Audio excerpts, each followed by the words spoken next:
Já pensou ganhar um iPhone 16 novinho? Participe da promoção Link Sport Club Podcast. Você de iPhone 16. Vamos sortear 3 iPhones 16 e muitos outros prêmios. Para participar é muito fácil. Aponte a câmera do seu celular para o QR Code na tela ou acesse o link na descrição. É tudo grátis. Basta se inscrever no canal, se cadastrar e torcer. Link Sport Club Podcast, o canal dos campeões. É isso mesmo, família. 3 iPhones 16 para você aqui no Link Sport Clube. Nenhum outro lugar do Brasil e do mundo, se tratando de internet, televisão, rádio, que você quiser, sorteia tantos prêmios bons. Uma boa tarde, uma boa noite, um bom dia para você, ligado aqui no nosso Link Sport Clube desta terça-feira. Terço, família! Seja muito bem-vindo, muito bem-vinda nessa terça-feira mais do que especial para o torcedor do Corinthians. Corinthians que vence a equipe do Palmeiras por 2-0 e fica cada vez mais distante da zona incômoda do rebaixamento. Será que o Corinthians, com essa vitória, permanece? Já está garantido na elite do futebol? E o Palmeiras, com a derrota, dá adeus à briga pelo título contra o Botafogo? Tudo isso e muito mais a partir de agora. Hoje teremos convidado, vamos repercutir este jogão do Corinthians, vamos falar da tal cabeça de porco que eu já comecei irritado aqui dentro do estúdio com esse cidadão chamado Enzo Scarelli, que inclusive parece um porquinho, entendeu? Não sei porque que ele tá achando que é normal, ele tá achando que é normal cortar a cabeça de um porco e jogar lá. Se eu parecesse um porquinho igual você, seu Enzo, eu não ia achar normal pegar a cabeça do meu irmão e cortar e jogar no estádio. Bom, é isso, comecei puto da vida hoje. Vamos que vamos, rapaziada. Link Sport Clube tá no ar, seja muito bem-vinda, Lili. Meu Deus do céu. Boa tarde, Boa Guipa. tarde. Pra você, pro Nino, pro nosso convidado, que eu não vou dar spoiler ainda, e pra você que tá acompanhando a gente aqui no Link Sport Clube Podcast. Bom, só queria dizer uma coisa. Eu avisei. Quer me pedir desculpa? Eu? É. Jamais. Você tem que pedir Jamais. desculpa, porque ontem Você não me segue no você Insta? acabou... Você não me segue no Insta? Você me só segue no Insta? faltou me aloprar Você me segue no ontem Insta? aqui nessa Me mesa. segue no Instagram? Quando eu disse que o Corinthians ia vencer o Palmeiras. Não falei, não. Eu não fui foi. a única que falou, bom, eu estava certa. Sim, verdade, isso é Eu verdade. estava certa, Sim. obrigada por admitir Não, isso. estava certo, foi ela mesma. No palpite você acertou. Não, quase, né? Porque eu falei 2-1. Mas é isso. Eu sabia que o Corinthians tinha força dentro de casa, que podia acontecer. No 1-1 ali, no tete-a-tete, é claro que o Palmeiras era um time mais forte, mas no coletivo o Corinthians se mostrou muito superior ontem dentro de campo. E a minha enquete é sobre os dois times. O que é mais fácil acontecer? O Corinthians cair pra Série B do campeonato ou o Palmeiras ser campeão do Brasileiro? Vota aqui pra gente trocando ideia. É isso aí, pra quem perdeu o programa de ontem, a Aline foi a única dessa mesa que Acreditei disse que a equipe do até o Corinthians fim. venceria o compromisso. Mas, se você não me segue, @guipaoficial, entra lá e eu falei sobre o Corinthians ser o time mais lexotânico do futebol mundial. Tem jogos que o Corinthians a gente espera que vai perder e consegue vencer, e tem jogos que o Corinthians a gente imagina que vai ganhar e acaba tendo apagões, como foi contra a equipe do Racing, como foi contra o próprio Atlético Paranaense. O Corinthians conseguiu o resultado, mas graças ao Memphis, enfim. Então assim, nós tivemos 2 pessoas que acertaram, teoricamente, um acerto moral do que ia ser o jogo de ontem, e o cidadão aqui ao meu lado que odeia o Corinthians e errou de cabo a rabo. Ontem Nino Cílio só falou besteira, 1 hora de programa, só asneira, repercutindo esse início de jogo entre Corinthians e Palmeiras. Seja muito bem-vindo. Tô ácido. Você tá ácido? Boa tarde. É seu. Ó, o meu destaque é o seguinte, eu vou dar uma cornetada pros dois lados, né? Ontem na coletiva, né, o Abel tava irritado, lógico, perdeu o clássico. E aí a cornetada é que o Abel, ele não tem que pautar os jornalistas do que tem que ser a manchete no dia seguinte, porque ele falou, se fosse fazer uma chamada justa aí, a matéria teria que ser essa. Não, Abel, você não tem que pautar o que a manchete tem que ser no dia seguinte. Assim como o repórter, ele não tem que opinar na pergunta. O repórter tem que chegar lá e perguntar pro treinador o que ele acha, o treinador responde o que ele quer. Porque o repórter fazer uma pergunta opinativa também tá errado. Então, tá todo mundo achando que pode fazer o que quer, né? E tá tudo errado. Então nós vamos pra guerra, porque português, seu lindo, eu vou te defender. Ué, Jornalista não acha que é treinador de futebol? É por isso que eu tô falando. Enche a porra do saco do Abel Ferreira o tempo inteiro. O Abel Ferreira, ele Cada um tem que ficar no seu devido lugar. Exato, é perfeito, é isso. Obrigado, parabéns por isso. isso. Ó, repórter não opina, principalmente na hora de perguntar. Isso eu aprendi com o José Silvério. Outra coisa, pergunta em coletiva é curta. É curta. Não tem que ficar estendendo o chiclete, esticando. O cara pergunta, mas ele pergunta no início, e aí ele começa a justificar a pergunta e mete um comentário no meio, o cara já esqueceu qual foi a pergunta. Sabe qual é a sensação que eu fico às vezes, assim? É que alguns, né, não vou generalizar, mas alguns profissionais, eles vão na coletiva pra falar bonito, pra mostrar pro amigo do lado que ele é entendedor de futebol. Sim. Só que ele não faz a pergunta às vezes. Sim. Às vezes a gente tem uma pergunta muito mais objetiva, muito mais direta, que gera muito mais repercussão. Porque quem tem que falar é o outro lado. Sim, não é o repórter que tem que ficar lá 1 minuto e meio. Às vezes tem pergunta de 2 minutos, cara. Você sabe... E aí você tira o tempo de outro repórter que poderia perguntar, porque a coletiva é curta. Ó, na minha opinião, o melhor questionador de entrevista coletiva se chama Alexandre Pretzel. Ele não gasta mais do que 30 segundos na pergunta. Porque ele vai lá e pergunta. Ele não fica, porque o Corinthians teve um bom resultado, mas diante ao bom resultado teve uma alteração de tal e bibibi, o que você acha? Outra coisa, primeira pergunta de entrevista coletiva. Eu tô aqui mesmo pautando, sou sommelier de coletiva, hoje eu tô bravo. Me irrita, me irrita. Primeira pergunta de entrevista coletiva é sempre a mesma. O que você achou do jogo aí? Faz um balanço sobre a partida. Mas vitória. o Guipa... tomar banho de soda. Mas aí, Guipa, eu acho que assim, ó, o cara que faz a primeira pergunta, ele é prejudicado, sabe por quê? Muitas das vezes o treinador, o repórter que pergunta a primeira, o técnico nem responde o que o cara perguntou, ele fala sobre o jogo. Mas aí o treinador ele vem tão no apetite de falar sobre o jogo, o que deu certo e o que não deu certo, que às vezes o cara até faz uma pergunta legal e o treinador leva para um tom de mas o jogo hoje... Então assim, eu acho que a primeira pergunta ela é muito, às vezes... o cara é prejudicado, às vezes o primeiro. Mas aí você tem que falar assim, professor, não foi isso que eu perguntei. Meu parceiro. Mas a questão é que o microfone já tá lá do outro lado. Já viu a briga contigo? Eu vou lado. buscar o microfone do outro lado. Você viu a briga contigo com o Mano Menezes? Hoje eu gosto do Mano. Mas já tretei com o Mano, dá uma olhada lá. Até inventei uma palavra ao vivo. Falei, você é mó desumilde, mano. Você acha que também de você que você tá com esses dois seguranças do Corinthians? Pode ver, pode procurar. Saiu, meu parceiro, aqui é poucas ideias. Quem é poucas ideias também é o nosso convidado, mas poucas ideias sem produtividade. Porque quando o assunto é de qualidade, aí é muita ideia, é muito conhecimento. Seja muito bem-vindo, meu parceiro Ale Oliveira, multifunções, ele que é fisioterapeuta, preparador físico, você utiliza de até uma nomenclatura nas suas redes sociais, que eu não tenho roupa para falar sobre essa nomenclatura, não sei nem pronunciar, por isso eu quero que você faça uma apresentação. Antes de mais nada, seja muito bem-vindo, meu multifunções da área da saúde. Prazer estar aqui com vocês, obrigado pelo convite. Uma abertura sensacional, hein? Amei, já gostei da intensidade. O que a gente usa é o holístico, né? A gente chama Holistic Athletic Performance, né? Que tenta aí incorporar tudo, né? A parte da fisioterapia, de performance, ciência do esporte. E também trabalhar com outros profissionais, que é a coisa mais importante, né? Sozinho, você não consegue atingir o máximo do potencial de um cliente, de um jogador, né?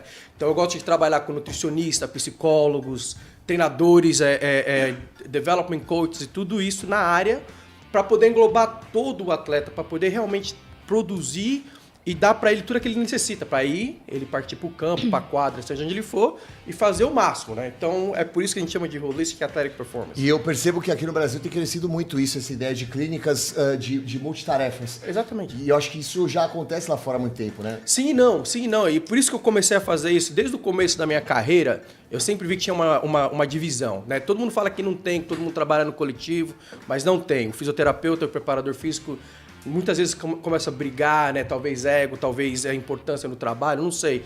E eu sempre pensava ao contrário, eu falava, por que não trabalha junto? Né? Junto, um ajudando o outro, você vai ter um resultado muito melhor.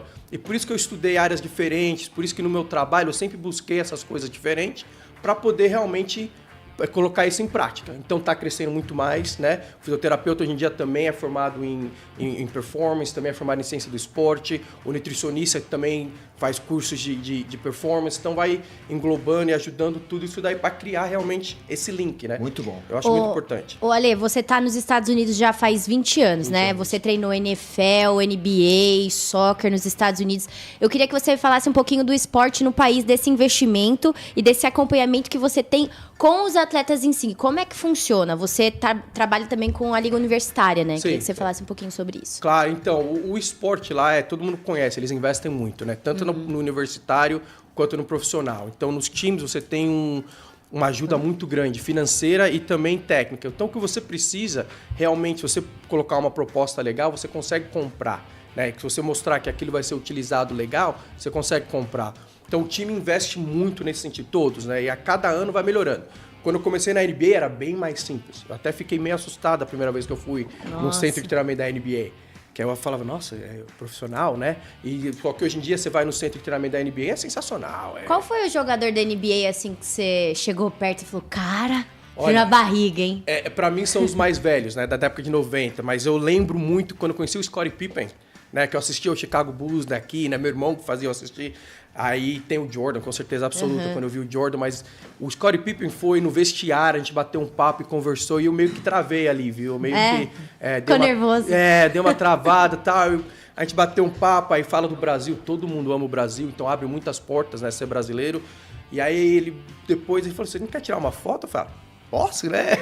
Aí tirou uma foto legal, então ficou bem bacana. Mas ele, Jordan, Larry Bird, né, Magic Johnson, esses caras, quando você conhece, eu meio que travei. Já a gente vai falar muito mais sobre a trajetória, a carreira do Ale. Ale que, além de ser multifacetas da área da saúde, também tem muito contato com pessoas influenciadoras ou influentes dentro do esporte. Ele vai falar sobre e não só no esporte, viu? Ele vai trazer daqui a pouco detalhes. Ele não está só no esporte. É mesmo? Tá em outros lugares. Tem uma banda super famosa aí que os brasileiros gostam e ele mesmo? também vai falar. Que coisa maravilhosa. Então, ou seja, muita coisa pra gente falar aqui com o nosso convidado, com o Ale, que também gosta de futebol. Vamos falar da fisioterapia no Brasil, que é a melhor do mundo. Vamos falar da nutrição no Brasil, que é a melhor do mundo. Vamos valorizar o nosso Brasil, que é o melhor do mundo. Ei, que coisa maravilhosa. E falando em Brasil, Corinthians e Palmeiras duelaram ontem. Palmeiras que foi pra campo como favorito, independentemente do mando de campo. Acho que era algo que todo mundo chegava a essa conclusão, ou chegou a essa conclusão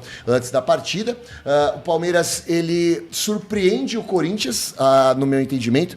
Vai pra cima da equipe paulista, mesmo jogando fora de casa. Parecia que jogava em casa contra o Corinthians, mas não sei se essa estratégia foi a estratégia correta. E eu não estou contando a história do fim pro começo. Eu vou explicar. O Corinthians sofreu e foi eliminado contra o Racing. Por quê? Porque o Racing não deu espaço pro Corinthians. O Corinthians sofreu e não conseguiu vencer a equipe do Internacional de Porto Alegre do Roger Machado, que também não deu espaço para os seus adversários. O Corinthians venceu 2 duelos que ninguém imaginava, que foram contra a equipe do Fortaleza. Por que venceu? Porque o Fortaleza deu espaço para o Corinthians. Aonde eu quero chegar, Nino Cirilo, eu acho que, na minha opinião, o Abel Ferreira, ele foi muito com sede ao pote em busca do resultado e não precisava de tudo isso. É claro que o Palmeiras tem um time muito mais ofensivo. É normal você propor o jogo, mas o modo como o Palmeiras propôs o jogo, para mim foi muito assim arriscado, suicida, e o Palmeiras era dono da partida, mas no primeiro momento, num vacilo defensivo, o Corinthians faz um gol e aí a situação muda. Se o Palmeiras tivesse fechado um pouquinho mais, sabendo que jogava fora de casa e a pressão do Corinthians de ter que fazer o resultado, talvez o Palmeiras teria tido um outro resultado na partida. Guipa, pra mim você definiu muito bem, né, como foi a estratégia do Abel. Suicida. Por quê? O Palmeiras, se a gente for analisar, né, os primeiros 20 minutos, 25 minutos, o Palmeiras foi superior. O Palmeiras criou para abrir o placar. Se a gente for analisar, o Palmeiras criou para abrir o placar e o Corinthians estava sufocado. No entanto que a defesa do Corinthians só dava chutão para frente para tentar se livrar da bola. É bom a gente destacar que o Ramon ele iniciou o jogo com 5 defensores.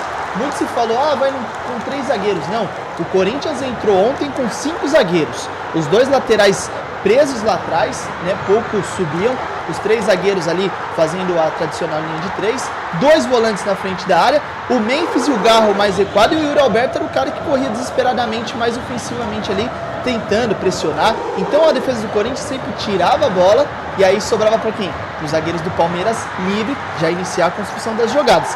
Então, a estratégia do Abel foi suicida, porque o fato do Palmeiras não abrir o placar fez com que o Corinthians tivesse os contra-ataques, era a estratégia do jogo foi essa, Palmeiras sufocar, fazer o primeiro gol e depois deixar o Corinthians vir e contra-atacar. O Palmeiras não fez o gol, o Corinthians teve a primeira grande chance com o Yuri Alberto naquele lance que ele estava impedido, então ali já ligou o alerta para a defesa do Palmeiras, porque ele ficou cara a cara com o Everton, tentou fazer um gol de cavadinha, não conseguiu, o Everton fez a defesa na oportunidade, e aí depois ele teve a barra limpa, porque estava impedido, né, e aí não valeria o gol, caso ele fizesse, mas perde uma grande chance, E mesmo assim o Palmeiras continua pressionando, continua criando, conseguindo escanteios, fazendo o Hugo Souza fazer uma baita defesa na cabeçada do Felipe Anderson. O Veiga teve uma chance, que a gente até comentou aqui pós-jogo. Jogos como esse, clássicos, decisões, finais, nosso amigo aqui que já compete há muito tempo, né, sabe que o âmbito esportivo, ele não perdoa. E ainda mais tratando de um clássico, de um duelo como esse, o Veiga, naquela finalização que ele tem dentro da área, ele tem que chegar inteiro na bola. Ele não tem que chegar tirando, fazendo com classe, não. Tem que chegar inteiro, definindo o lance, faz 1-0 e aí depois você cadencia o jogo, dá a bola pro Corinthians e mata. Então, como foi suicida, como você perfeitamente definiu, o Corinthians teve uma chance, fez o gol e aí no segundo tempo o Corinthians novamente adotou a postura de esperar o Palmeiras. O Palmeiras não conseguiu empatar a partida, novamente o Hugo Souza fez uma excelente defesa, cabeçada do Rony, então assim, duas baitas defesas, segura o Corinthians e na frente, Garra e o Yuri Alberto decidindo. Então, mais uma vez, Aline, o poder ofensivo do Corinthians prevaleceu. E quando eu falo poder ofensivo, na questão básica do Corinthians, ou a principal qualidade desse poder ofensivo do Corinthians, que são os contra-ataques. Sim. Todo time que anula o meio-campo do Corinthians, ou que não dá espaço para o meio-campo do Corinthians trabalhar, que é um meio-campo limitado, a bola não chega para os principais jogadores. Então não chega para Garra, não chega para Memphis, não chega para Yuri. E o Corinthians sofre muito com isso. No jogo de ontem, os meio-campistas tiveram uma liberdade absurda. Liberdade essa que foi dada depois dos 15 primeiros minutos. Porque na hora do abafa, que o Palmeiras foi pra cima do Corinthians, cara, Martínez estava com cara de desespero, Gustavo Henrique com cara de desespero. Então, acho assim, o Palmeiras tinha que ter jogado mais com inteligência e analisando mais o seu adversário do que propriamente jogar da maneira como jogou. Então, eu não vejo, por exemplo, só para passar para você, o copo do Corinthians meio cheio e não vejo o copo do Corinthians, do Palmeiras meio vazio. Eu acho que tem coisas boas para falar do Palmeiras no jogo, coisas boas para falar do Corinthians, coisas negativas para falar do Corinthians e coisas negativas para falar do Palmeiras. O que você pensa sobre o jogo de ontem? Olha, eu acho que tem muito a ver com estratégia. Eu não sei se o Abel olha pro momento que o Corinthians está passando agora, eliminado de duas competições importantes, e fala, bom, vamos colocar o time pra cima porque a defesa deles é fraca e não vai aguentar, a gente decide o jogo e cadencia o resultado. Fato é, eu acho que talvez o Abel tenha se esquecido da importância que tem o clássico. Eu acho que clássico faz jogador crescer, sim. Não tô falando que não teve importância o jogo contra o Racing, o jogo da Copa do Brasil, a gente sabe que sim, foi importante. Mas Palmeiras e Corinthians Derby é uma atmosfera diferente. E isso também vai pro time. E isso também muda a forma dos jogadores se posicionarem dentro de campo. Eu acho que o Corinthians teve a estratégia de, bom, vamos ser paciente, esperar uma bola chegar até a gente e apostar nesse contra-ataque rápido e efetivo. E funcionou. Então, assim, eu acho que às vezes a gente fala, o time tá respeitando demais o outro e tudo mais. Quando eu vi o Palmeiras tão incisivo, eu não tô falando que o Palmeiras tinha que ter medo nem nada do Corinthians, tá? Foi a estratégia que o Abel usou e essa estratégia não deu certo, tá? Faz parte da conta e tá tudo certo. Mas tinha que dar eu acho que tinha que respirar um pouquinho, ter sim esse cuidado também, porque do outro lado era o Corinthians, era um derby. E a gente sabe que o contra-ataque do Corinthians, que a parte do ataque do Corinthians é forte. A gente vem toda essa semana reclamando sim, da parte defensiva, dos laterais, dos zagueiros do Corinthians, que só tem André Ramalho, que ele é o único que tá trabalhando ali, que os outros são perdidos dentro de campo. Maravilha, mas em nenhum momento a gente falou, o ataque do Corinthians não é efetivo, é ruim. Não, ao contrário. Então eu acho que faltou por parte do Palmeiras esse cuidado. Eu acho que também, Ale, não sei se você concorda comigo, a questão dia conta muito. Porque assim, a gente tá aqui, cara, valorizando o jogo do Corinthians. Mas eu fiquei assustadíssimo com o início do Corinthians. O Corinthians estava jogando muito mal no início do jogo. É que, infelizmente, pro torcedor do Palmeiras, o Palmeiras tem um cara chamado Flaco Lopes no ataque. Que assim, desculpa, eu sempre falei isso aqui, não é agora que eu tô falando. É ruim. Caneludo. O Palmeiras tem alguns jogadores que precisam entender o que é jogar um clássico. O Veiga não jogou absolutamente nada. Se pega um time com maior volúpia, se pega um time com maior intensidade, com um centroavante de qualidade, o Corinthians tinha perdido o jogo. É que o Corinthians, não sei se você concorda, Ale, mas o Corinthians percebeu que o Palmeiras não era tudo aquilo quando o Palmeiras desperdiça 3 oportunidades e num contra-ataque vê aquela zaga toda desguarnecida. Exatamente, como você falou, né? Quando você tem a oportunidade de matar o jogo, você tem que matar, seja qual esporte que for, né? Você tem que estar, se tem a oportunidade, mata o jogo, cadencia depois e já era. Outra coisa também, né? Acho que talvez o Corinthians, num momento de jogo, quis mais um pouquinho, né? Você pega no segundo gol, quando os dois jogadores estão brigando pela bola no ar, o Corinthians vai muito mais forte. né? O cara já vem pra pegar a mesma bola, pra ligar, e tem um jogador do Corinthians indo por trás também. Então, tipo, eram 2 contra 1. Né? Ali é o jogo, talvez mata a jogada, sei lá, talvez entre um pouquinho mais duro, aquela garra, naquela vontade, né? Tem dia que a técnica não tá dando. Legal, então vai na vontade, certo? E principalmente em clássico. Então eu concordo com vocês plenamente. E eu acho que faltou um pouquinho mais de querer ganhar aquela partida mesmo, pelo Palmeiras, né? Sim, e aí ainda levantando sobre a equipe do Palmeiras, vou passar a bola para você, não esqueça de falar, eu acredito que no futebol brasileiro existe algo que me incomoda muito e que está acontecendo dentro do Palmeiras, que são jogadores que jogam com nome, e muitas vezes jogam com nome por causa do carinho da torcida. O Rafael Veiga, quando ele é colocado no banco de reservas e o Maurício entra, eu vi muito torcedor do Palmeiras, que é o noivinha do Rafael Veiga, ou viúva do Rafael Veiga, como vocês preferirem, porque tem as duas expressões, falando, Rafael Veiga não pode ser reserva do Palmeiras. Vocês me desculpem, gente. Rafael Veiga faz pelo menos 1 ano que não joga bola, né? Cara, aí eu vou discordar dos últimos jogos, Gui. Eu acho que assim, quando ele vai pro banco, concordo, ele merecia o banco e o Maurício estava melhor. O Maurício tem a lesão, o Veiga volta, inclusive, antes do Maurício se lesionar, o Abel coloca o Veiga no lugar do Estevão, que o Estevão se lesiona antes. E ele dá o sinal pro Veiga que é assim, ó, você não vai voltar nessa posição, porque o Maurício está melhor. Se você tiver que voltar pro time titular, você vai jogar na ponta. E nos últimos jogos, se a gente analisar, contra o Galo, o Veiga faz 2 gols, contra o Fortaleza fez os 2 gols, contra o Juventude fez o hat-trick lá no 5-3. Então assim, ele vinha bem, mas ontem ele foi mal. Quantos gols de pênalti? Não, tudo bem, mas ele acertou. Ele teve efetividade. Mas vem cá, vamos lá. O Fábio Santos fez quantos gols no Corinthians de pênalti? Mas eu nunca achei o Fábio Santos acima da média. Mas ele não era bom? Ele nunca foi um lateral acima da média? Acima da média, Pra não. mim, sim. Lateral Acima da esquerdo média, no não. Brasil, ele sempre foi assim, acima da você média. tá analisando o quê? Você tá pegando, por exemplo, o SofaScore e falando, ó, Não, o Veiga não, fez não, 3 não, gols. não. Ah, então o Veiga foi bem na Negativo. partida. Ele não Porque foi o bem Veiga- contra o Juventude? Não, contra o Juventude é obrigação do Veiga ir bem com aquele Não, time. que mas tem. ele foi bem. Pô, é contra o Juventude, meu parceiro. Mas o Corinthians não foi bem contra vários times, Não, cara. mas E o que aí? eu quero dizer é o seguinte, se você analisar... Você o que tem um o monte de Veiga time jogou- ruim que você tem que jogar melhor. Você não joga, a gente você- vem aqui e então- corneta. então Se o cara joga bem contra o time que é ruim, é obrigação? Então, eu Não, vou te, tem então que vou te jogar bem. perguntar, então vou te perguntar, você acha que o Veiga, ele jogou bem ou fez os gols? Não, ele jogou bem nessas partidas. Pra mim, não. Pra mim, jogou abaixo. Contra o Fortaleza não jogou bem? Pra mim, jogou abaixo, menino. Ah, tá bom, sua opinião. minha ok. opinião, exato, é Ok, isso, mas tá eu acho que certo. assim, ele tem a importância dele. Ontem ele foi mal. Isso a gente não vai discordar. Contra quem? Contra o Corinthians. O Corinthians é o quê do Palmeiras? Mas na ida ele... Obrigado por nada, hein, Veiga? meu Deus. Ué, o quê? Não, é que Meu o Deus, Guipa, ele tem um negócio Nada, contra o nada. Veiga, eu já Não, percebi. lógico Não, que você não. tem sim, Jamais. porque toda Sabe vez que você eu critica o entrevistei cara. o Veiga? Não, porque você Eu sempre entrevistei critica o o Veiga, cara. eu fui na casa do Eu Veiga. tô vendo entrevistar essa ele. Sempre critica o briga, cara, essa sempre critica o vocês. cara. Na ida, quanto foi o jogo aqui no Allianz Parque? Quanto foi? 2-0. Ah. Quem fez o gol? Mas, pô, faz tempo isso, hein? Não, Tô falando que o Veiga perde a posição mas pro aí que Maurício tá, e depois Guipa. não volta. Ontem ele foi mal, mas na ida ele foi bem contra o Corinthians. Mas na É ida, meu parceiro, natural, já é o foi- atleta. Mas então, é cara de produção. É isso que eu tô dizendo. O Veiga Ele hoje é jogou o cara... mal ontem. Não só ontem. O Veiga está jogando abaixo. Na minha concepção. O Veiga... Chegamos a pedir ele na seleção brasileira, irmão. Não, tudo Hoje bem, quando tá ele tava abaixo. num ótimo momento. Hoje ele Isso tá a gente abaixo. concorda. Quando Sim. ele tava num ótimo momento, sim. Mas a questão acho que é essa. Inclusive ontem, até pegando esse gancho, a gente vê torcedor indo pras redes sociais depois, e aí parece que todo mundo vira bagre. Que eu acho que esse é um ponto também que a gente tá aqui do outro lado, a gente tem que ponderar. Porque perde um clássico, o Abel tem que ir embora.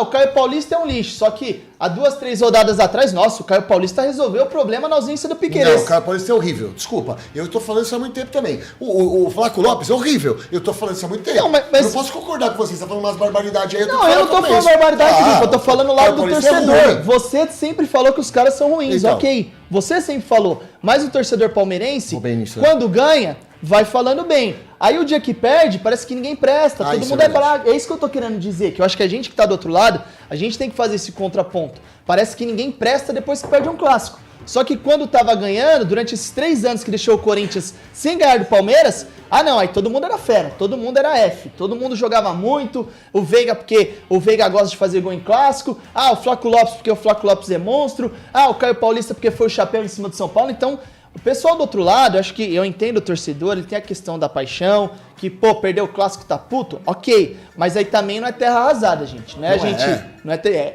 que você até falou, o Palmeiras fez um bom jogo em determinado momento. Acho que a gente tem que ponderar isso.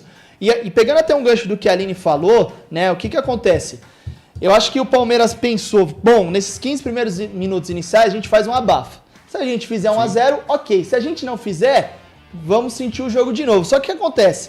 O Palmeiras foi criando uma chance atrás da outra, que na cabeça dos caras é a sensação que a qualquer momento a gente vai abrir o placar. Então vamos continuar em cima. E aí o Corinthians, muito inteligente, foi deixando o Palmeiras chegar. O Palmeiras não fez o gol. quando teve a oportunidade, foi lá e abriu o placar, né? E aí Deixou mudou os o jogo. caras confortáveis, É, né? E e depois aí mudou o aproveitou jogo. o espaço que tinha. Exato. Foi isso, E- porque eles se desorganizaram lá E em atrás. cima dessa questão, Aline, eu acho que o Abel, ele erra nessa questão de ter colocado o Palmeiras de forma muito suicida pra frente, mas o grande erro do Abel pra mim foi sacar o Estevão. Menino de 17 anos, jogador mais inteligente, o Palmeiras se faz um gol, incendeia a partida e ele vai lá e saca o moleque, sem justificativa. Porque o moleque tem 17 anos, não dá pra falar que ele tá cansado. Não dá. Ele é muito com 17 criativo. anos, meu parceiro, eu tomava 4 banhos de 1 hora. Que isso? Pô, você tá ligado, parceiro, é verdade. É verdade. Não E é, aí, o Aline? Palmeiras tem uma dependência mesmo já do Estevão, né? A gente vê que perde muito na parte criativa quando o menino sai. E aí ter sacado ele dessa forma, rápido, né? Querendo ou não, eu acho que prejudicou a parte criativa, assim, do Palmeiras. Podia ter feito um gol, né? Ele podia ter utilizado mais o garoto. Mas, enfim, decisões do Abel. Eu acho que ontem a estratégia dele foi errada. Será que a hora que ele tira o Abel, até, né, o nosso convidado que tá aqui hoje, O acompanhou Estevão. o jogo ontem também, que ele tira o Estevão, será que ele foi um recado, tipo assim, desistir do jogo? Porque pra mim foi a sensação que eu tive. Pra mim Quando errou. ele tira o Estevão, passa a sensação de que, tipo assim, eu abri mão dessa partida. Até porque, Eu Ale, fiquei com essa sensação. Até porque Pode no ser, início do nunca jogo, pensei Ale, o Estevão tava fazendo o que queria nas costas do ele Félix joga bem, Torres né? e nas costas do Hugo. É. São dois jogadores bem limitados. Eu concordo. Quando você tem um jogador assim, pô, ele joga muita bola, né? Tem que deixar ele um pouquinho mais ali. Porque é jogador que numa jogada ele pode decidir, né? Talvez ontem ele podia ter feito um gol e incendiado o jogo, mas vai saber o que passou na cabeça deles, aí não dá pra falar agora. Tem a questão dos cartões, né? A gente até trouxe isso antes da partida. O Corinthians tinha 12 pendurados, o Palmeiras tinha 9. O Corinthians, para o próximo duelo contra o Vitória, não pode contar com o Hugo e nem com o Mateuzinho, que tomaram, né, o terceiro cartão amarelo. E o Palmeiras tinha uma lista extensa também. No caso, o Everton, o Estevão, era um dos pendurados. Tem a questão também do Richard Rios, que estava pendurado. Você comentou daquele segundo gol, que os dois jogadores... o Rios vai mais... na boa, né? Vai mais na técnica ali. E o Martínez vem mais na vontade. Mais na vontade. E aí você falou, pô, mata a jogada. Só que aí, isso é uma coisa que me incomoda muito, que eu tenho tentado analisar no futebol. E aí, vira e mexe, sempre trago a questão do Casemiro na Copa contra a Croácia. Eu vejo que cada vez mais os jogadores de futebol, numa reta final de competição, se fosse no meio da temporada, se fosse no início da temporada, talvez o Rios ali mataria a jogada. Mas aí o cara tá pendurado e o cara fala, se eu tomar amarelo, eu não jogo o próximo jogo. Se eu não jogar o próximo jogo, posso perder uma sequência importante. Então, assim, às vezes eu fico com a sensação de que os caras esquecem da questão coletiva do esporte. Sim. Pô, se o cara tomar o cartão ali, é porque é pro bem coletivo. Ele mata uma jogada, o Corinthians não faz o segundo gol. Mas nessa fase do campeonato onde eles estão, você não pode ter medo de tomar o cartão amarelo. Entendeu? Você tem que jogar aquela partida ali, que era um jogo importante, né? É um clássico, você não quer perder. Pô, dá uma chegadinha, ele mata a jogada, né? Acaba o jogo e tal. Tomou amarelo, tudo bem. Não joga o próximo jogo, você já voltou pro próximo. Entendeu? Zerado. Olha, me fala uma coisa, o Martínez, que o Corinthians trouxe, ele tava na MLS, Sim. assim como o Palácios também. Martínez joga, o Palácios, cara, vou falar pra você, deve ter tomado Doril, porque ele sumiu. Não sei por onde anda, não sei o que acontece. Você que é o Segue cara se que- recuperando. segue se recuperando. Você que é um cara que trabalha nesse meio, não sei se você correu atrás das informações aí, ou descobriu, ou tentou entender o que aconteceu com o Palácio. O Palácio tem uma lesão de menisco, ele fez uma limpeza no menisco, voltou de forma precoce, acabou sentindo de novo a lesão durante o treino. Você consegue fazer uma análise do que está acontecendo com esse jogador? Não, mas pelo que você falou, ele voltou precoce, né? Quando o jogador volta de uma lesão, você tem que voltar do jeito certo, não no tempo certo, né? Daqui a 10 meses você volta. Não, pode ser 7, pode ser 12, pode ser 15. Quando aquele jogador tiver no pique dele para voltar, de um jeito que ele não vai se machucar de novo, é quando você libera o jogador. E hoje em dia tem tanta ciência do esporte, tem tantos testes, tem tantas coisas que você pode fazer que te dá esses números, que te dá essa ideia. Olha, ele não está ainda pronto para jogar. Ah, mas vocês falaram que daqui a 2 meses ele ia jogar, são 2 meses. Tudo bem, não está pronto. Quando ele atingir esse número, ele pode jogar. Aí vai de carga, vai de musculatura. Então talvez ele tenha voltado um pouquinho antes, um pouquinho precoce. O futebol brasileiro é muito diferente do futebol americano, né? De futebol mesmo, né? O futebol americano é muita correria. Calendário também. Calendário, correria, tantos outros fatores, talvez ele não conseguiu ainda adaptar aqui. coloca a lesão em cima disso, pô, Isso que você falou da correria, cara, pode ser muito a ver com a postura do Martínez em campo. Sim. O Martínez parece um doido em campo. verdade. O Martínez, é o que eu falei ontem, o Martínez, ele tem muita semelhança comigo quando eu tinha 18 anos. Eu fazia uma coisa boa, minha mãe falava, vai dar certo na vida. Aí eu cagava no pau 3, 4. É o Martínez. Martínez é isso, jogando com a camisa do Corinthians. É um cara que ele é muito estabanado. Eu não sei se dá pra botar 100% de confiança nele. E talvez seja por conta disso, né? Pode, se você olhar um jogo da MLS, tem muito dessas daí. O pessoal corre na mesma bola, dá um chutão e vai atrás. O futebol internacional, às vezes você procura um espaço, né? O jogador joga muito sem a bola, né? Ó, tá todo mundo pra lá, deixa eu ficar por aqui, já a bola chega. Na MLS, às vezes, você não tem um cara pra dar esse passe diferenciado. E o treinamento dele já é voltado pra essa força física, né? O esporte americano, ele é muito físico. Então, talvez, pode ser isso daí. Falta um pouquinho mais de técnica ainda pra assimilar aqui e vai no que ele tá fazendo nos últimos anos. Eu tenho uma pergunta meio polêmica pro Alê, que a gente já conversou sobre isso, que é sobre gramado sintético e natural. Você fez um estudo em relação a isso, né? Sobre lesões nesse gramado. Eu queria que você falasse um pouquinho se um dos gramados é mais propício para lesão. E você também comentou ali comigo nos bastidores sobre o jogo de ontem, de um dos gols. Eu queria que você falasse sobre isso e a sua opinião sobre esse gramado sintético, que você é especialista também, querendo ou não. Especialista não. Então, o estudo não foi eu que fiz, né? Eu peguei vários estudos, porque na época, o time onde eu trabalhava, a gente estava trocando de grama para grama sintética. E por mais que eu olhava estudos feitos no mundo, tinha uma diferença. Tinha uma diferença de movimento, tinha uma diferença de lesão. Realmente, o sintético, ele realmente proporciona uma chance um pouco maior de lesão por vários fatores, né? O gramado, a pegada do gramado com o corpo humano, como ele para, né? Quando o jogador dá um pique, ele planta o pé para parar, isso daí muda a grama do gramo sintético. Eu sou contra o sintético para qualquer esporte. Futebol americano, futebol nosso, qualquer esporte tem que ter o gramado. Porque o gramado, a absorção é diferente, o jeito que a bola quica é diferente, o jeito que o atleta planta o pé e puxa para promover uma aceleração, uma velocidade é diferente, então tem que ser o gramado. Né? Então, as lesões são um pouco maiores, não só de ligamentos, como musculares, né? Porque o sintético exige um jeito diferente. Aí você pega um campeonato, né, que você joga 2 jogos no sintético e 2 jogos no gramado, muda o tempo da bola, né? Muda o jeito que você corre, muda como o seu corpo assimila esses movimentos no outro dia de recuperação. Então são muitos fatores que mudam, né? E pra gente que trabalha do outro lado do esporte, tem que ter uma coisa só. Isso eu concordo. Pra mim tem que haver uma padronização. Uma padronização. Infelizmente, eu acho que Exatamente. o natural aqui no Brasil... Não tem como, gente. Assim, a gente tá falando de um gramado que precisa de um investimento muito mais alto, de um cuidado muito mais alto, de uma qualidade de campo muito mais alto. Sim. Então, assim, não dá pra você pensar aqui no Brasil especificamente em gramados de grama natural mesmo, bons, assim, ou todos bons. Porque aí foge da padronização também. Sim. Você vai ter, por exemplo, Maracanã top, mas você vai ter um outro estádio meia boca, o gramado. Sim, mas pelo menos são 2 gramados iguais. Assim, Depende. iguais a textura. Sim, depende. Textura, buraco é um problema. Mas você pega, o maior interessado do gramado é o jogador. Então você tem que investir no jogador. Você paga milhões de dólares no jogador, então você tem que investir também. O gramado, chuteira, preparação, entendeu? Por isso que eu sou um pouco contra. Futebol americano, por exemplo, é um esporte que às vezes as pessoas pensam, põe sintético porque não muda nada. Muda muito. Todos os jogadores da NFL estão em argumento com a NFL para trocar os estádios para grama. Sim. Porque as lesões são maiores, entendeu? Então eles não querem. Os estádios estão mudando para sintético por isso. Você guarda mais dinheiro, é mais fácil de manter, você consegue colocar um show na sexta e o jogo no domingo. Sim. Então o estádio está ganhando dinheiro, os donos das franquias estão ganhando dinheiro. Agora o jogador está machucando. A grande questão, Ale, eu acho que é o seguinte, é a falta de união dos clubes. Sim. E eu vou te explicar onde que eu acho que a falta de união atrapalha. Hoje o gramado do Corinthians é referência. O gramado sintético do Corinthians é referência. Assim, por que não conversar com o Corinthians para tentar, de repente, padronizar o gramado em todos os estádios dessa maneira? Porque você tem, por exemplo, um gramado sintético na Arena do Furacão, é um gramado diferente do Corinthians, que é um gramado diferente do Palmeiras, que é um gramado diferente do Morumbi. Se você pega, por exemplo, o padrão, vamos lá, qual que é o melhor gramado hoje, que ninguém reclama? Eu não vejo ninguém reclamando do gramado do Corinthians. É um misto. Exatamente. O do Corinthians é um misto, se eu não me engano, né?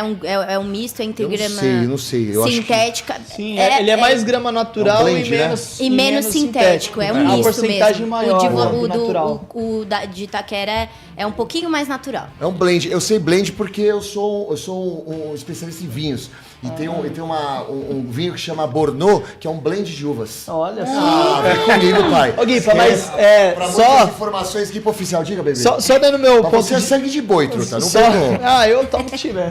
Vai, fala, Só Lele. dando ponto de vista em relação ao gramado, eu acho que é perfeita essa questão, acho que tem que haver uma padronização. A questão é que, assim, por exemplo, clubes da Série A, eu vejo que tem a questão financeira que conseguem manter, né, podemos dizer assim, de uma maneira melhor e arcar com os custos nessa padronização. Alguns clubes da Série B também. E aí, quando a gente começa a ir um pouco mais além, e a gente pensando na Copa do Brasil, por exemplo, que você une clubes da Série A até clubes da Série D, e às vezes até clube que não tem divisão, porque, por exemplo, aqui em São Paulo, a Copa Paulista, quando você vence, né, você tem direito de escolher ou jogar a quarta divisão, a Série D, Sim. ou jogar a Copa do Brasil, né? Os clubes fazem essa opção. Então, por exemplo, às vezes tem clube que joga a Copa do Brasil e não está em divisão nenhuma. E esses clubes, em muitos dos casos, deixam o gramado um pouco menos cuidado para tirar vantagem Exatamente. do adversário, porque se tiver um gramado bom, a tendência do time que tem menos estrutura e menos poder aquisitivo é perder para o time que vai melhor preparado, né? Que tem todas as condições. Então acho que também tem essa questão no futebol brasileiro que faz com que alguns clubes não se unem, como o Guipa falou. Exatamente. Né? Eu acho que parece que a união é a solução, mas ninguém tá nem aí. Cada um, no final das contas, vai acabar defendendo o seu, né? É o que dá a entender, né? Lógico, mas também você tem que pensar o seguinte, você não pode pensar terceira, quarta, quinta divisão, né? Não dá pra resolver todos os problemas de uma vez só. Então resolve no topo. Qual que é o topo? É o brasileiro, a Série 1 e depois o B, né? Aí começa a padronizar lá o tamanho e a espessura do campo. Tem campo que é a espessura mínima e tem campo que é a espessura máxima. Pô, muda o jogo. Por que não padroniza um pouquinho mais? Né? Esse é o tamanho do campo, todos os campos têm que seguir essa ordem. E a grama tem que seguir essa ordem também, esse padrão. Então você tem que... Aí você já mais faz todo mundo igual, né? O máximo possível. Lógico, um gramado Morumbi vai ser melhor que um gramado da terceira divisão. Mas, você tem que realmente pensar no esporte, pensar em quem pratica o esporte. E a Série A, teoricamente, estão os seus jogadores mais valiosos, certo? Então você tem que pensar nisso daí. Nós moramos no Brasil, certo? Aqui crescer grama não é tão difícil. Nós somos tropicais, né? Você vai na Europa, eles têm que comprar todos aqueles maquinários, porque só chove lá, para fazer... iluminação artificial. Tudo isso daí. Isso. Aqui a gente não precisa fazer tanto isso daí. Então o custo é um pouco menor lá. Não dá para comparar o dinheiro que um time europeu tem com um time brasileiro tem. Só que tem um jeito de fazer, entendeu? Mas pra grama deve ter, né? Isso que você tá falando. Isso que eu tô falando. Você pega na NFL, voltando pra NFL, que é que eu entendo um pouquinho mais, tem estádios que metade do ano estão cobertos de neve. Então aí eles colocam o sintético, mas não é bom. Acaba com o esporte. E eles estão nessa briga, então eles vão tentar resolver todo mundo grama, para padronizar. Porque existe uma conversa entre os clubes. Existem jogadores. Pensando em quê? Num prol maior, que é o bem do esporte. Exatamente. Agora, se não existe uma conversa aqui entre a oposição e a situação do mesmo clube, imagine uma conversa de outros clubes. Inclusive, dia muito triste para vocês da oposição do Corinthians, né? Porque eu falei que hoje era um dia festivo pro torcedor do Corinthians e triste pro torcedor do Palmeiras, mas não são todos os corintianos que estão felizes com a vitória do Corinthians. André Sanches e companhia, eu tenho certeza que nesse momento estão mordendo o cotovelo. Porque nada me tira da cabeça, com a experiência que eu tenho, que não é das maiores, mas trabalho com jornalismo esportivo faz tempo, que as notícias que são ventiladas e colocadas antes de jogos contra a equipe do Corinthians ou do Corinthians, que prejudicam o ambiente, são plantadas pela oposição. Nada me tira da cabeça que ontem, faltando 2 horas para o jogo entre Corinthians e Palmeiras, surgiu a notícia de que Luiz Castro havia sido sondado. Não é propósito oficial, é sondado. Nada me... Eu não posso confirmar porque eu não tenho prova, mas nada me tira da cabeça que é plantado pela oposição. Oposição essa que quer mamar na teta do clube, e se o clube tá nessa porcaria dessa situação, é por causa de André Sanches e companhia. Eu tô cansado de ver. Eu vi contra o Fortaleza pedido de impeachment faltando 2 dias pro jogo acontecer, saindo em todos os portais. Eu vi situação do tipo, o presidente do Corinthians tá infiltrado em negociações nebulosas, PCC envolvido dentro do clube, sempre antes de jogos jogos decisivos. E aí o Corinthians vence, tudo acalma. Ninguém tá falando do Luiz Castro hoje. Por que ninguém tá repercutindo a provável chegada do Luiz Castro? Então assim, ó, de verdade, quem é corintiano mesmo, nesse momento tá feliz. E quem é corintiano mesmo, independentemente de estar no poder ou não, vai apoiar a equipe, em prol da equipe. André Sanches, eu queria saber aonde está o acordo que o senhor divulgou na semana da eleição entre André Negão e Augusto Melo, falando que o Corinthians já estava com tudo quitado com o estádio e que o Corinthians teria um ano saudável. E aí perguntaram para você, seu André Sanches, se esse acordo permaneceria caso Augusto Melo fosse o presidente. E o senhor disse que sim. Ele está esperando sentado, assim como eu, que sou o torcedor e que sofro nessa situação do Corinthians, essa porra desse acordo que o senhor confirmou. Então o senhor fala muito e não torce pro Corinthians, André Sanches. Isso é um posicionamento meu, não do Link Sport Clube. Que isso, calma. Ó, eu queria só fazer um ponderamento aqui em relação ao que você falou sobre o Luiz Castro. Eu concordo com você em muitas coisas com relação a essas notícias que são implementadas no clube. Mas essa do Luiz Castro especificamente, tudo bem que hoje realmente ninguém está repercutindo, até porque o Corinthians ganhou e tudo mais. Só que teve uma fala do Ramon Dias ontem, né, confirmada inclusive, né, dando os créditos aqui pro Vigliotti lá da Rádio Coringão, que Luiz Castro e seu filho, o Ramon Dias e seu filho, né, família Dias, confirmaram uma sondagem para comandar, né, a seleção da Arábia Saudita. Então assim, às vezes, internamente, antes do jogo, isso talvez já estava sendo ventilado, porque também não foi depois do jogo que ele recebeu uma ligação e falou assim, opa, ganhou o clássico hoje, acho que você pode treinar, né, a seleção da Arábia Saudita. Mas eu acho que talvez internamente já vinha sendo especulado uma possível saída, e aí por isso que começaram a se ventilar alguns nomes. Mas o Luiz Castro deu uma entrevista falando que foi sondado pelo Corinthians? Não, o Luiz Castro não, mas... Então não tem palavra oficial. Eu acho que nomes ventilados seria a palavra... Mas não é momento certo, irmão. Não, eu concordo que não é o momento, Guipa, mas a questão é que, independentemente da vitória ou não do Corinthians ontem, já começou esse rumor de que há uma proposta chegando para o técnico atual do clube. Então, o Corinthians também, a gente critica tanto a diretoria do clube aqui, que às vezes demora muito para se mexer, às vezes já sabendo que essa sondagem, em cima do treinador atual, já começa a ventilar nomes também para não ser pego de surpresa. Eu tenho certeza absoluta, Ali, não sei se você concorda comigo, pela experiência que você tem no esporte ali também, que o Ramon Dias, ele só fala sobre essa sondagem que o Corinthians ganhou o jogo. Sim. Eu tenho certeza absoluta que se o Corinthians não tivesse ganhado o jogo e fizesse essa pergunta para ele não falaria a respeito do assunto. E uma coisa é você ser perguntado e você responder. Outra coisa é jogar no ar que o menino lá, o Luiz Castro, foi procurado, mas não tem nenhuma aspas do Luiz Castro, e ser jogada essa informação um dia antes do jogo, horas antes do jogo. Pelo amor de Deus, cara. Nada me tira da cabeça, Luiz. Não, eu concordo com você, principalmente antes de um clássico, né? Tem que deixar os jogadores ficarem calmos, somente focar no jogo, né? Esses assuntos internos são bem difíceis porque a gente não sabe o que acontece mesmo. Então a gente fica aí em especulações, notícias e aí complica tudo. Então tem que deixar o jogador pensar no jogo e depois conversa desses assuntos. Exato. Eu tenho mais perguntas pro Alê sobre a trajetória dele. Só pra gente finalizar o Corinthians, que ainda tem o assunto do Porto e tal, rapidinho, Alê, só pra gente encerrar o assunto do Corinthians, né?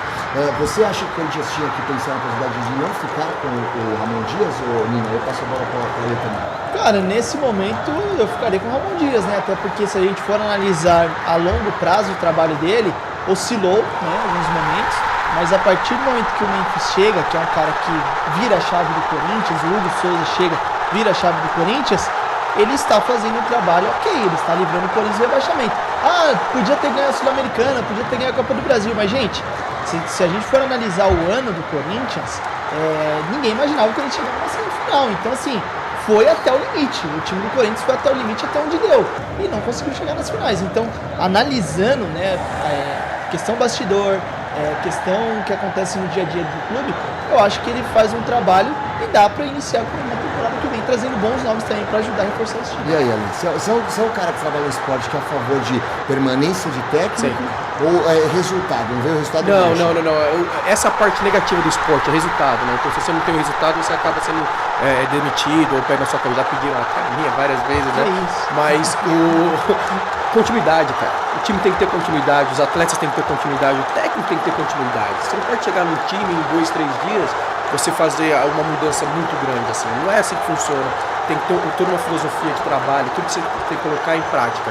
Então eu sou a favor de ter mais continuidade, Claro, vocês têm que avaliar num período um pouco mais longo se o cara tá fazendo um trabalho bem ou não, porém tem que dar uma chance. Não perder um jogo e já vai mandar embora. Eu sou muito contra isso daí em qualquer esporte. Tem times que eles falam, hoje tá ganhando tudo, mas você esquece que há 4 anos atrás era o mesmo técnico que estava lá e começou ruim, demorou para virar, e aí vai virando, aí vai construindo com a cara do treinador. Agora, você dá 1 mês, 2 meses pro treinador fazer um trabalho, não tem como, né? Ramon Dias permanece aí na sua opinião? Eu defendo sim, defendo isso aqui já faz alguns meses, eu acho que tem que dar continuidade, o Corinthians precisa de um trabalho mais sério e mais longo também, parar de ficar mudando de treinador 3 vezes no ano, contratar um time para esse treinador conseguir, né, fazer um planejamento ao longo de toda a temporada. Então, para mim, a família Dias fica assim. Acho que ele errou em algumas convicções, né? Principalmente no Charles sendo colocado no meio de campo, que tem demonstrado que é um jogador abaixo. Algumas alterações que foram prejudiciais ao Corinthians, principalmente nos compromissos contra o Racing. Mas assim, na média, eu acho que é um trabalho até que interessante. O Corinthians poderia pensar em outras situações aí, em outros gastos e não no gasto de técnico. Pra gente encerrar o assunto Palmeiras e Corinthians, eu quero dar minha opinião sobre a questão da cabeça do porco, mas eu quero saber de você, Ale, um cara que mora fora do país. Você já viu uma situação como essa? Do nada os caras entram com a cabeça do porco num jogo da NFL e o cara joga o bagulho lá, o boi. Que lá... Não é boi, qual que é o nome? Aquele búfalo? A cabeça de um búfalo no jogo e joga no estádio. E aí, Ale? Não dá, né, meu? Não dá. Pra mim, eu sou contra. Demorou pra eu até entender que era realmente uma cabeça de verdade. E o pessoal nos Estados Unidos já comenta, manda mensagem, fala, pô, isso aí é verdade mesmo? Não dá, cara. Eu acho uma falta de respeito. Já chegou lá? Já chega rápido. Hoje em dia chega tudo rápido. Mas eu acho até uma falta de respeito com o jogador que tá lá. Você pega o jogo, eu não sei quem foi, deu um chute, né? O Yuri. Você pensa que é um plástico, alguma coisa, você dá um chute, pô, você pode machucar ali, né? Você pode torcer um tornozelo naquele movimento. Pô, aí o cara sai do jogo porque chutou uma cabeça de um porco que entrou no gramado, né? Que um torcedor do seu próprio time jogou. Como entrou essa cabeça de porco lá, eu sou muito contra, eu não vejo isso acontecendo lá, talvez possa acontecer, eu esteja errado, mas eu acho um pouco de desrespeito com o esporte. E aí, não? Cara, é assim, né? O pessoal falou muito dessa questão do futebol raiz, que respira e tudo mais. Eu vejo que o futebol raiz respira a partir do ponto que o Palmeiras chega horas antes do jogo, aí faz aquele post nas redes sociais, né? Que eles têm um copinho de café, que de um lado é o slogan do Palmeiras, né? O maior campeão do Brasil, e do outro é o símbolo. Aí o Palmeiras coloca lá o slogan maior campeão do Brasil, posta foto dentro da Neoquímica Arena. Quando acaba o jogo, o Corinthians vai lá, posta um copo com o escudo do Corinthians, respondendo a provocação. Eu vejo também como raiz, quando acaba o jogo, os telões da Neoquímica Arena, que são 2, com uma animação muito, muito legal. Eu acho que o Corinthians foi muito bem nessa. Foi muito bem nessa. Eu ia falar, mas foi muito F que o Corinthians fez. Por quê? O mascote do Corinthians, né, como uma despedida ali dos torcedores, né, desejando uma boa volta para casa, ele se arrumando para ir dormir, ele sentando ali na cama, ele pega os 2 troféus do Mundial, coloca na cama, deseja boa noite. O boa noite ontem na Neoquímica Arena vinha em alusão, né, aos 2 mundiais, né, durante a escrita. Então eu vejo como raiz isso, essas provocações. A partir do momento que você joga, né, um objeto desse em campo, e aí, por exemplo, a moça objeto, depois... acho que nem objeto, não sei nem o que é. Qual é a denominação? A cabeça de porco é um objeto. Ninguém sabe. Se tratando do espetáculo, eu, Nino, vou denominar como objeto. A moça que depois retira, é até muito complicado, porque assim, a gente, no primeiro momento, a gente não sabe a procedência. A gente não sabe se tava limpo, se não tava, se tem alguma infecção. Se a pessoa ela pegou sem luva.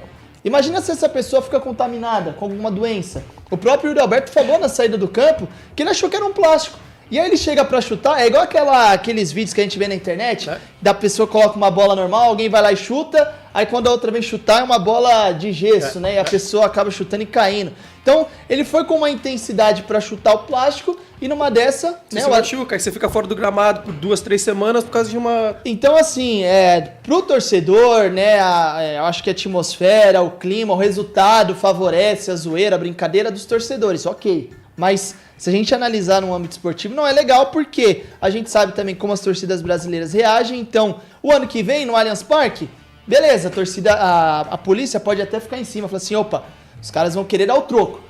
Beleza, se não conseguir no primeiro jogo, daqui 1 ano, daqui 2 anos, vai devolver a provocação. Então, acho que assim, na minha opinião, tem que ter um limite. Então, as pessoas que fizeram isso têm que serem punidas. Porque se não houver punição, a gente vai ter um Grenal daqui a pouco vai fazer também no Bavi, daqui a pouco vai fazer no Fla-Flu, e aí vai descambar, como a gente já viu muitas outras coisas descambarem no âmbito dos torcedores fazerem e não ter Você punição. sabe quem tá falando que o futebol respira?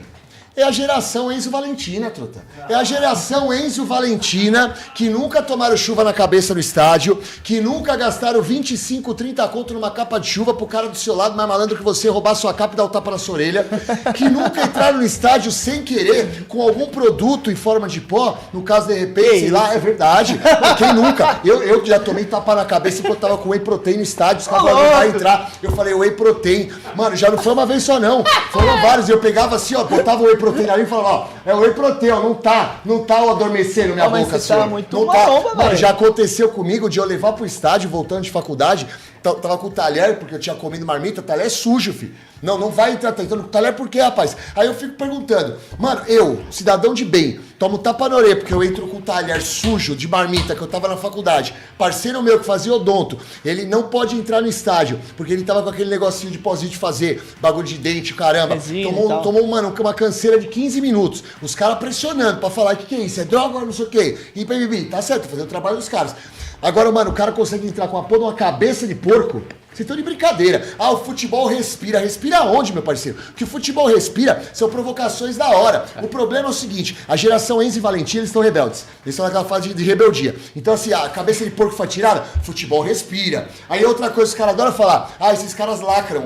A palavra lacra. Morre um panda na África toda vez que alguém da geração Enzo e Valentina fala, tá querendo lacrar na internet. Não é lacrar, meu filho. Aqui são 20, 30 anos de arquibancada. Quando vocês começaram ontem, jogar a cabeça de porco dentro do gramado, não existe futebol raiz. Futebol respira. O futebol respira raio que o parta. Tem que pegar esse cara e esse cara não pode mais entrar no estádio. Porque se um cara consegue entrar com a porra de uma cabeça de porco, acabou você entrando com granada.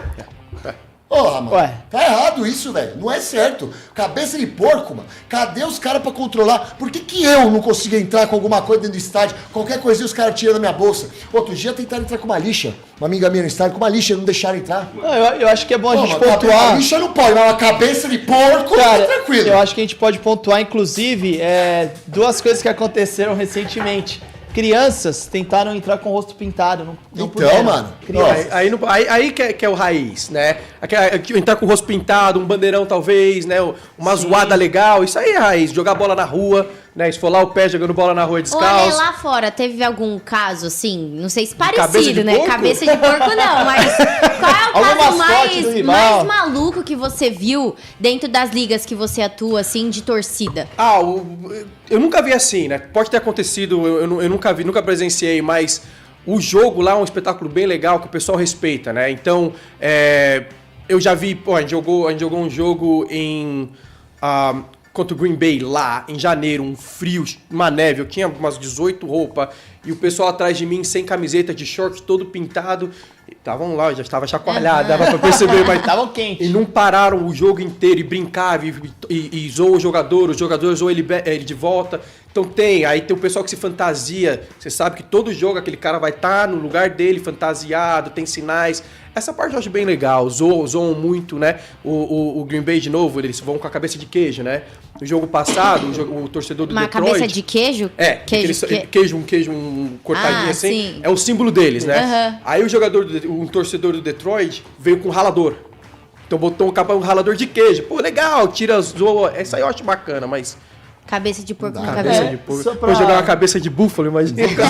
Zerou só pra... Pra mim zerou, pra mim zerou. Só pegar o gancho, você falou Taca de pau. de NFL, a de gente pau. recentemente teve um jogo aqui no Brasil, que eu acho que é muito legal falar, e como você está há 20 anos nos Estados Unidos, queria que você falasse como foi a repercussão, porque a gente teve, no dia, inclusive, pessoas que amam o esporte, personalidades, por exemplo, caso do LeBron James, publicando nas redes sociais que o gramado estava uma M, outros jogadores, assim que chegaram nos Estados Unidos, falaram que o gramado não estava em condições, até pegando o gancho do que você falou de gramado, o fato da gente ter tido um primeiro evento da NFL aqui. Como que foi a repercussão lá pra vocês? Então, primeiramente, o LeBron não falou que estava uma M, né? Ele falou que estava ruim, se você traduzir a palavra mesmo. Foi traduzindo um pouquinho mais duro. E ele tem ele pode fazer isso. Por quê? Porque o gramado estava um pouquinho mais solto, né? Só que também são caras de 100, não sei quantos, 200 quilos, né? Pisando no gramado, que é diferente e tudo mais.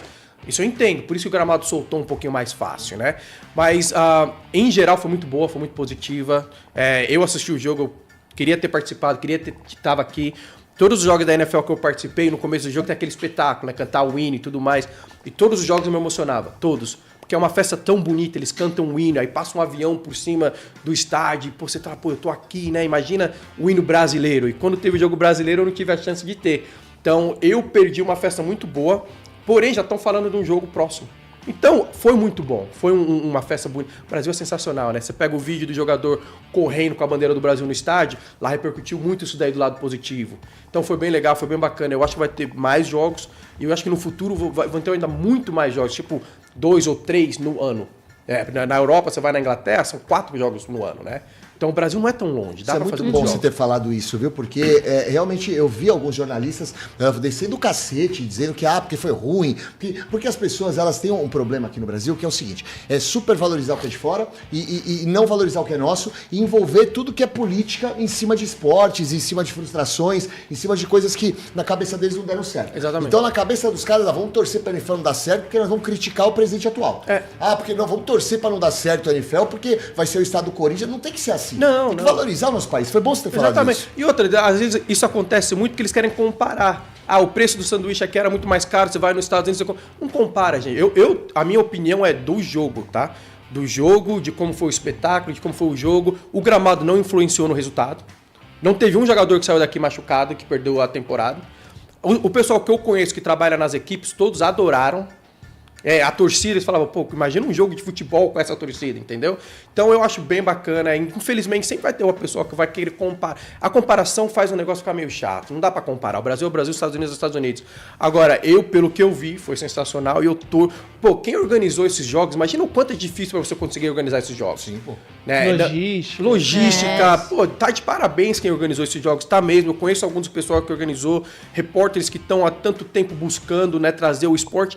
Pô, faz uma festa legal, o ano que vem vai ser melhor, porque tem que aprender com os erros. Tem uns errinhos ali, aprende com os erros, faz uma festa melhor ainda, é bom para a economia do país, é bom para a visibilidade do país. Você falou antes, né? O nutricionista brasileiro é o melhor, o fisioterapeuta são mesmo. O brasileiro é sensacional, o brasileiro é diferenciado.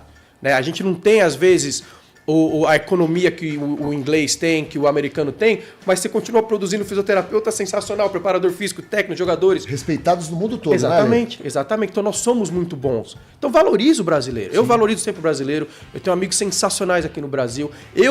A minha história foi feita lá fora, mas eu amaria trabalhar com o esporte brasileiro, trabalhar com o jogador brasileiro. É sempre meu sonho, sempre vai ser meu sonho. Por quê? Porque nós somos diferenciados. E me fala uma coisa, em relação à parte nutricional e até a mesma parte da fisioterapia, o trabalho do profissional aqui no Brasil, ele é diferente? Eu pergunto isso porque eu fui para um reality show com o Gelbu, o Lucas Gelbu, que inclusive já participou aqui do nosso programa, e ele fez nutrição no Canadá. E ele falou que a nutrição no Canadá é totalmente diferente em relação à parte teórica da que existe aqui no Brasil. Lá nos Estados Unidos também é diferente? Eu acho que tem uma diferença sim, mas eu não sou muito profundo nesse assunto. Tá. Porém, tem que ter, mas entrando no assunto, a nutrição briga muito para fazer parte do esporte diário. Lá nos Estados Unidos, há 4 anos atrás, 5 anos atrás, talvez um pouquinho mais, quando eu cheguei no Carolina Panthers, na NFL, por exemplo, um jogador machucou e eu chamei a nutricionista, né? Porque você já tem que começar um trabalho nutricional ali, porque muda. O jogador machucou, já mudou. Não deixaram ela entrar, entendeu? Não, ela aqui não, ela vai lá depois. Eu falava, mas... Como assim? E o psicólogo pode vir? Isso é muito não legal. Precisa psicólogo. Eu falei, como não precisa? O cara acabou de machucar. Vocês querem que ele jogue daqui a 3 semanas? Isso é muito bom. Entendeu? Então tem que ter um trabalho. Então o pessoal briga muito lá fora, tá um espaço muito maior hoje em dia. Eu mesmo trabalho naquele rolê, eu não sei como você falou o nome lá, multifaceta, sei lá. Multifacetas da área da saúde. Exatamente, eu 360. trabalho... Mas eu trabalho, a primeira coisa que eu faço é linkar o atleta com o nutricionista, linkar o atleta com o psicólogo, com o preparador físico. Eu faço uma parte da preparação física, chega um momento que tem que ser outra pessoa fazendo essa parte. São pilares, né? São pilares, entendeu? Então, tem fisioterapeutas maravilhosos, com um dos nossos melhores jogadores na Europa, enfim, todos os lugares fazendo um trabalho excepcional. Não estou falando que o americano é ruim, tá? Não. Que a gente conversou um pouquinho antes. A Austrália, para mim, é a pioneira da ciência do esporte. Entendeu? Então, aprende deles, traz deles. O brasileiro, você tem a criatividade, né? Às vezes você não consegue comprar um equipamento, você faz seu equipamento. Sim. Tem vários amigos meus fazendo equipamentos aqui para poder chegar lá. Então, eu acho bem bacana.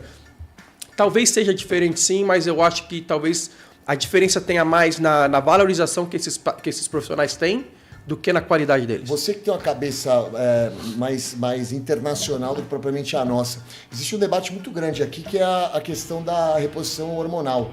Que tem pessoas que defendem, tem pessoas que não defendem, tem pessoas que dizem que a reposição hormonal ela faz com que o atleta tenha uma performance muito maior, que não seria justo. Tem outras pessoas que mostram através de estudo que não é tão maior assim, que é muito mais voltado à parte de você ter vontade de fazer esporte, menos lesão, enfim. Como que isso funciona dentro da NFL? A NFL tem a questão do doping também, porque, mano, vamos falar, mas levam a sério, porque tem uns caras lá que, pelo amor de Deus, o cara fala que aquele maluco é natural, é brincadeira, né? 2 tapas na orelha dele. Tem, mas a gente sabe como que é. Entendi. Né? Teve até um momento da minha carreira que eu até falei, se os caras querem tomar esteroide, quer ficar deixa, porque imagina quantos melhores eles não vão ficar. Sim. Mas não, eu acho que tem que controlar. Tem uns sim que eles usam ilegais, mas eles conseguem ainda aí sair, dar uma abordagem. Mas eu acho que se você fizer um trabalho dentro das regras, eu sou muito a favor. Aí, ó. Eu vejo um médico do Brasil, pra mim, ele mudou todo o meu hábito alimentar, mudou todo, eu tô em vários remédios, tudo isso mais, naturais, claro. Pra quê? Aí eu começo a pensar, tô treinando um jogador, certo? E a gente tá fazendo tudo que a gente pode fazer pra esse jogador ter uma performance melhor. Só que o corpo dele não tá, ele tá tendo um imbalance ali hormonal. Então você não vai conseguir chegar aonde você quer chegar. Então você traz o médico que consegue fazer essa leitura. Se ele precisar, aí você suplementa o que ele precisar. Então o time, às vezes, ele faz muito global, né? Porque se pegar a NFL, são 70 jogadores no mínimo, chegando até 100, né? No universitário são 150, Sim. Certo? Então não dá para fazer para todo mundo, mas eu sou a favor. Você tem que selecionar, sim, os seus jogadores principais, né? Você seleciona, esses vão ter esse tratamento, aí tem a segunda pilar de jogadores, vão ter esses tratamentos, mas você precisa, sim, porque isso ajuda muito, não só na performance do atleta, como na recuperação do atleta. Aí, tá vendo, mas você que critica aí, ó, minha reposição hormonal, você viu o profissional aqui, ó, saúde, bala. Peraí, Gui, peraí. Peraí o quê? Ele falou até de Ele tá alto se rendimento, comparando com rapaz. jogadores da NFL. Até de alto rendimento, Peraí, rapaz. qual esporte? Não, eu jogo beach tênis. Ah, boa. Não, verdade. Ué. Não, mas ele falou assim, dentro das regras, dentro das regras, dentro de uns parâmetros. Também não é sair ingerindo... Não, mas eu passo com o médico, pô, veterinário, doutor Luiz Fernando. Tô zoando. Mas sabe uma coisa que eu quero falar também que eu acho legal? É o seguinte, eu vejo muito no esporte, todo mundo fazendo o que o outro faz, né? Porque você fez, funcionou pra você, então vou fazer... Não, cada pessoa é diferente. Perfeito. Entendeu? Cada pessoa precisa de uma coisa diferente, né? Então você tem que, o atleta, o profissional como eu, como vários amigos meus, nós temos que estudar cada atleta e para cada atleta você fazer um trabalho individualizado para aquele atleta. Sim. Demora tempo? Demora. Custa dinheiro? Custa. Só que é a diferença para aquele atleta, entendeu? Então, eu sou a favor se for nesse sentido. Sim. E aí, Eline? Não, esse negócio aí dos... Como é que você falou? Reposição hormonal. Aqui dentro do Brasil a gente tem uma questão, né, que é o doping também. Eu não sei se eles entram, todos entram. Você falou que tem alguns atletas que conseguem burlar. É o quê?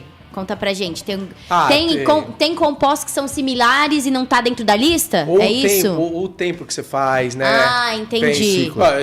Mas aí, vamos supor, você é um fisioterapeuta. Sim. Eu quero saber, é uma pergunta polêmica. Você é um fisioterapeuta. O cara tem que contar tudo que acontece no corpo dele pra você, pra, né, por exemplo, se recuperar de uma lesão, enfim. Ele conta isso também? Depende e aí você, mesmo sabendo, não pode entrar na sua dinâmica de... Então, tem dois assuntos. De profissional. Ele vai contar pra você se você tem uma relação muito boa com ele. Tá. Então, todas as pessoas que eu trabalho, eu tento fazer essa relação. Criar uma amizade, confia em mim, né? Eu não vou querer te prejudicar. Se eu trabalho pro time e o jogador me conta uma coisa legal, aí eu tenho que reportar. Entendi. Se eu trabalho pro jogador... Aí você guarda no coração. Sim. Só que você tenta também instrucionar, né? Ei, talvez você tá fazendo isso daí, talvez não seja legal. Por quê? Porque isso pode causar isso, isso e isso. Porém, o atleta, o que é? A gente trabalha num esporte de rendimento. Se você não rende, você tá fora. Então ele vai falar, tudo bem, eu vou tomar uma ajudinha aqui, vou crescer, vou ficar mais forte. Se eu for pego, tudo bem. Se eu machucar, tudo bem. Pelo menos eu já assinei um contrato maior. Eles pensam assim, porque a vida do atleta é muito curta. São 5, 10, 15 anos no máximo. Então eles querem fazer o máximo de dinheiro possível nesse período. E se depois eles tiverem que pagar o preço, Aí eles não estão muito preocupados. Entendi. E além em cima disso ainda, dessa questão, porque, mano, eu gosto muito dessa área. É muito louco. Sensacional. A gente escuta muita gente falando nos Estados Unidos sobre dietas diferentes que os atletas utilizam. Então já ouvi falar de dietas cetogênicas sendo utilizadas por atletas.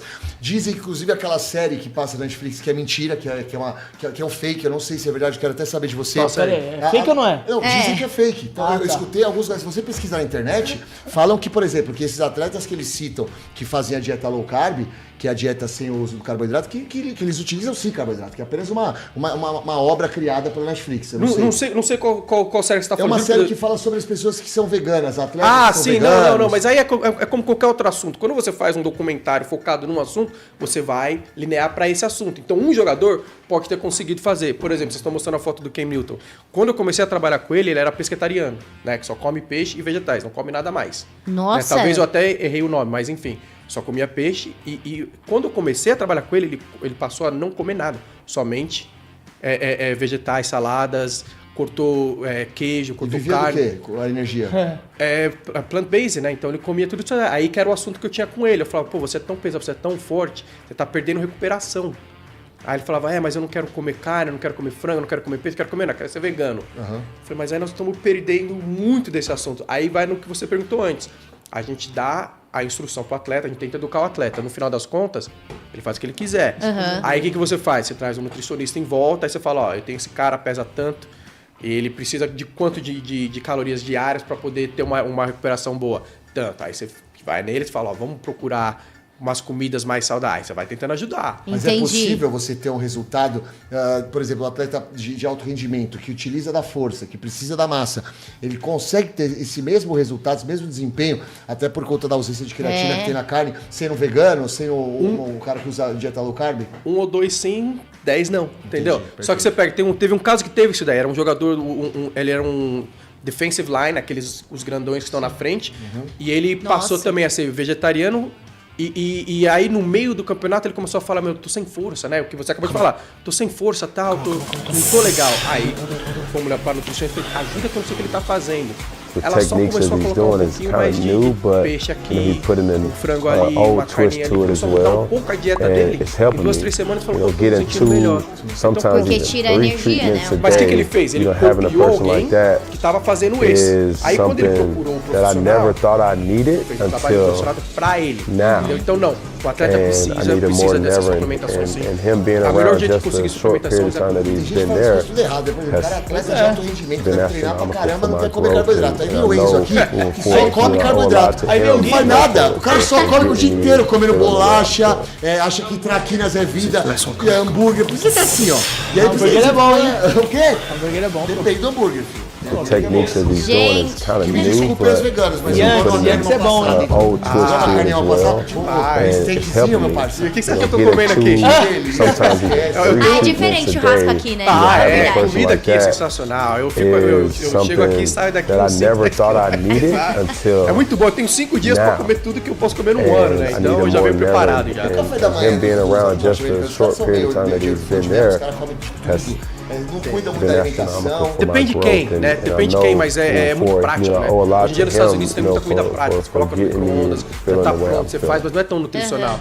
No time profissional, hoje em dia, eles estão investindo muito em comida, em nutrição. Então, você vai num time, você tem um bifezão. O que você quiser, você vai comer. Se você não come carnes e tudo mais, então tem a sua parte lá. Então, você pega, em dia de jogo, meu café da manhã era 7 horas da manhã.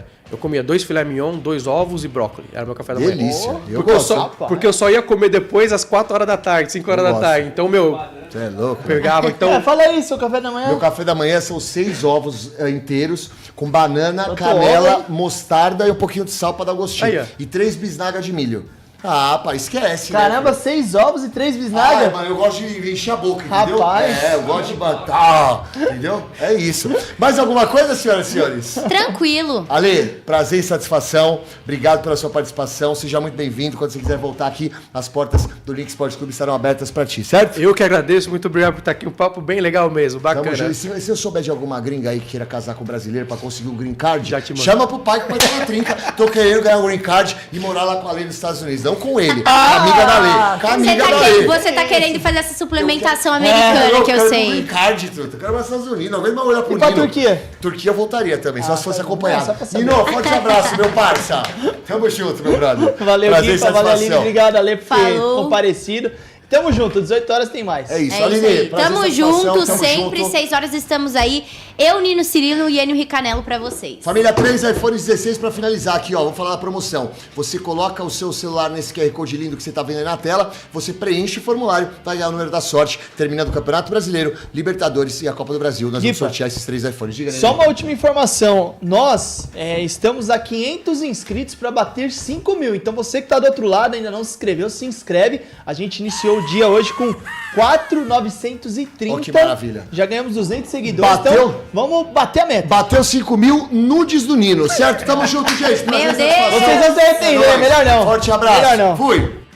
Já pensou ganhar um iPhone 16 novinho? Participe da promoção Link Sport Club Podcast. Você de iPhone 16. Vamos sortear 3 iPhones 16 e muitos outros prêmios. Para participar é muito fácil. Aponte a câmera do seu celular para o QR Code na tela ou acesse o link na descrição. É tudo grátis.